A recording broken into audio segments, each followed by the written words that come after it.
Hi hello welcome to Anyasri channel. ఇవాళ వచ్చి ఆన్య కోసం సింపుల్గా ఫటాఫట్ అయిపోయేటట్టుగా ఎగ్ ఫ్రైడ్ రైస్ చేస్తున్నాను. దానికోసం ముందు ఆయిల్లో ఎగ్ను కొంచెం, పిల్లలు కారం తింటారంటే పెప్పర్ వేయండి, లేదంటే ఉట్టి సాల్ట్ వేసినా చాలు, హ్యాపీగా తినేస్తారు. ఎగ్ అలా ఫ్రై చేసి ఒక ప్లేట్లోకి తీసి పక్కన పెట్టేసుకో. ఇప్పుడు ఫ్రై చేసిన దాంట్లోనే మళ్ళీ కొంచెం ఆయిల్ వేసుకొని ఇలా ఆనియన్ పచ్చిమిర్చి పెట్టు. ఇదిగోండి, ఆనియన్ పచ్చిమిరపకాయ వేసుకున్నా. ఒకవేళ మీకు కారం అక్కర్లేదంటే పచ్చిమిరపకాయ ఎక్కువ వేసుకుంటే సరిపోద్ది. రైస్, మనం వండి పెట్టుకున్న రైస్ వేసేస్తాను, ఎంత కావాలంటే అంత.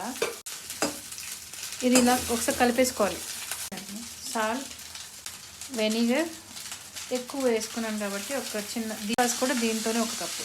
తక్కువ రైస్ అయితే కొంచెమే వేసుకోండి, సోయా సాస్ మళ్ళీ కొంచెం వేరే టేస్ట్ వస్తుంది. ఎగ్ వేసి కలుపుకోవడమే. ప్లీజ్ ఆన్యశ్రీ ఛానల్ని